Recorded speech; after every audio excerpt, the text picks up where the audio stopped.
আজি আমি কোকৰাঝাৰ প্ৰেছ ক্লাবৰ বৰ দুখ লগা কথা যে আমি আজি এটা ইমাৰ্জেঞ্চি মিটিং মাতিব লগা হ'ল।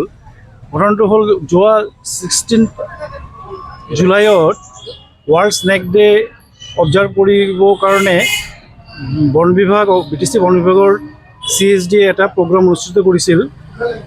তাতে কোকৰাঝাৰ প্ৰেছ ক্লাবক CSDয়ে আমন্ত্ৰণ জনাইছিল নিউজ কভাৰ কৰিবৰ কাৰণে। তো সেই আমন্ত্ৰণ মৰ্মে আমাৰ কোকৰাঝাৰ প্ৰেছ ক্লাবৰ গোটেই সতীৰ্থহঁতে তাত গৈ নিউজটো কভাৰ কৰিব গৈছিল। তাতে এটা কি হ'ল, এটা দুৰ্ঘটনাৰ নিচিনাই হ'ল যে তাত এনেকুৱা হৈছে যে বন বিভাগৰ কিছুমান তাতে মুৰব্বী আছে, আমাৰ কোকৰাঝাৰ প্ৰেছ ক্লাবৰ সদস্যৰ লগত খুব মিছবিহেভ কৰিলে। তো এই মিছবিহেভ কৰাৰ পিছত কি হ'ল, আজি 18 তাৰিখ হৈ গ'ল, সিহঁতে যি মিছবিহেভ কৰিছে তাৰ ওপৰত কোনো একশ্যন নলোৱাকৈ BTCৰ CSDয়ে আমাৰ কোকৰাঝাৰ প্ৰেছ ক্লাবৰ সম্পাদক আৰু কোকৰাঝাৰ কোকৰাঝাৰ ডিষ্ট্ৰিক্টৰ প্ৰেছিডেণ্ট সুৰজ বসুমতাৰীক সিহঁতে এই গ্ৰুপৰ পৰা ওলাই দিলে।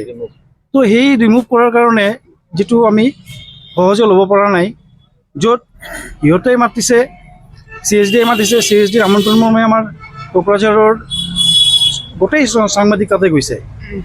তো ইহঁতৰ দোষটো মানে নিজে এইটো সংশোধন নকৰাকৈ আমাৰ কোকৰাঝাৰ প্ৰেছ ক্লাবৰ সম্পাদককে গ্ৰুপৰ পৰা ৰিমুভ কৰি দিলে। তো এইটো আমি তীব্ৰ মাত্ৰাৰে গৰিহণা দিছোঁ আৰু ইয়াত উচিত আমি এটা তদন্ত বিচাৰিছোঁ। আৰু আমি এইটো এনেকুৱা ঘটনাটো যাতে আগতো নহয় সেইকাৰণে আমি অলপ সকীয়াও দিছোঁ এইখিনি।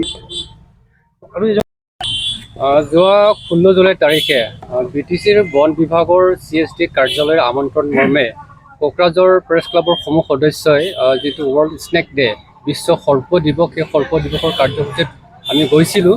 কিন্তু তাতে বন বিভাগৰ এগৰাকী কৰ্মচাৰীয়ে খুব দুৰ্ব্যৱহাৰ কৰে, যাৰ ফলত আমাৰ সতীৰ্থসকলৰ লগতে মোৰ বাবেও খুব এইটো লাজ লগা বিষয় পৰিছে, কিয়নো তেওঁলোকৰ আমন্ত্ৰণ মৰ্মেহে আমি তাত গৈছিলোঁ।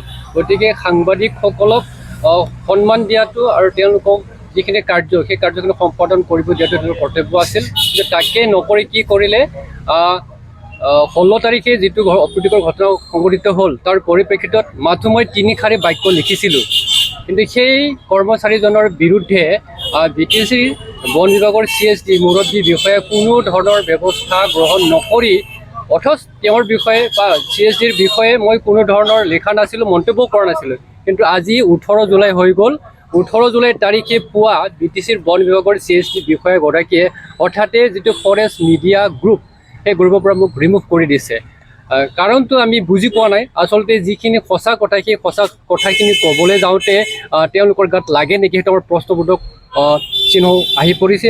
আজিৰ যি জৰুৰী কাৰ্যনিৰ্বাহক সভা কোকৰাঝাৰ প্ৰেছ ক্লাবে আয়োজন কৰিছে, আজিৰ এই জৰুৰী কাৰ্যনিৰ্বাহক সভাৰ জৰিয়তে এই সমগ্ৰ ঘটনাক কোকৰাঝাৰ প্ৰেছ ক্লাবৰ তৰফৰ পৰা তীব্ৰ ভাষাৰে গৰিহণা দিয়া হয়।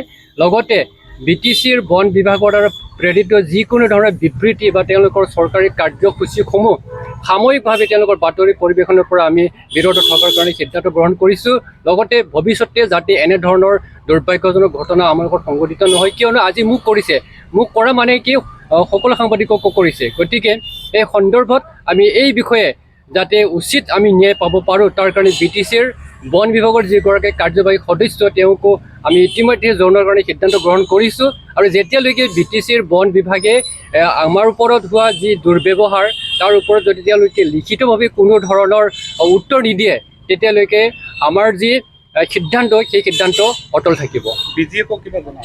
হয়, এই ক্ষেত্ৰত বড়োলেণ্ড জাৰ্ণালিষ্ট এছ'চিয়েশ্যনক আমি ইতিমধ্যে জনাইছোঁ যে যি ঘটনা আমাৰ লগত সংঘটিত হ'ল, সেই ঘটনা সন্দৰ্ভত তেওঁলোককো বিহিত ব্যৱস্থা অৰ্থাৎ ন্যায় প্ৰদানৰ কাৰণে আমি ইতিমধ্যে অৱগত জনাই আহ্বান জনাইছোঁ। যোৱা 16 জুলাইৰ দিনাখন বিশ্ব সৰ্প দিৱস উপলক্ষে আমাৰ বন বিভাগৰ CSD অফিচত আমাক আমন্ত্ৰণ কৰিছিল। আৰু সেইদিনাখন এটা সাধাৰণ চাহ জলপানী খোৱাকৈ এটা আমাৰ মাজত এটা মতানৈক্য সংঘটিত হৈছিল। সেই সংঘটিত হোৱাৰ পৰিপ্ৰেক্ষিতত আমি সিমানতে সামৰিছিলোঁ, যদিও আমি তাৰে এজন জ্যেষ্ঠ CSD আগৰে তেখেত মোহন বড়ো তেখেতে আমাক বুজাই মেলি আমি সেইটা সাম কাটিছিল কথাখিনি যে কিটা থাকিব বুলি ভাবিলোঁ। কিন্তু আজি হঠাৎ ৰাতিপুৱা দেখা পালোঁ আমাৰে সতীৰ্থ তথা আমাৰ প্ৰেছ ক্লাবৰ সম্পাদক তথা বিজে বড়োলেণ্ড জাৰ্ণালিষ্ট এছ'চিয়েশ্যনৰ সভাপতি সুৰজ বসুমতাৰীক সেই গ্ৰুপৰ কোকৰাঝাৰ জিলাৰ তেখেতক মানে সেই গ্ৰুপৰ পৰা ৰিমুভ কৰিছে। সেই ৰিমুভ কৰাৰ কাৰ্যে আমি সঁচাকৈ বৰ মানে দুখ পাইছোঁ আৰু আমি মানে নিজকে অপমান বোধ কৰিছোঁ। আৰু এজন সদস্যক তেনেদৰে এটা গ্ৰুপৰ পৰা ৰিমুভ কৰি দিয়াটো মানে আমি এইটো সহজভাৱে আমি লোৱা নাই, আমি ল'বও নোৱাৰোঁ। কাৰণ এজনক কৰা মানে আমাৰ সকলোকে এইটো অপদস্থ কৰা হৈছে। আৰু এই কাৰ্যটো আমাৰ CST বন বিভাগৰ CST সোণালী ঘোষ বাইদেৱে কামটো কৰিছিলে। তেওঁ আচলতে জানিব লাগিছিল কি হৈছিলে, কি ঘটনা, কি কাৰণ হ'ল। তেওঁ আমাক মাতি এটা আলোচনা কৰা উচিত আছিলে, কিন্তু সেই তাকে নকৰি তেওঁ চিধা আমাৰ এগৰাকী সতীৰ্থক তেনেকৈ ৰিমুভ কৰি দিয়া কাৰ্যক আমি গৰিহণা দিছোঁ।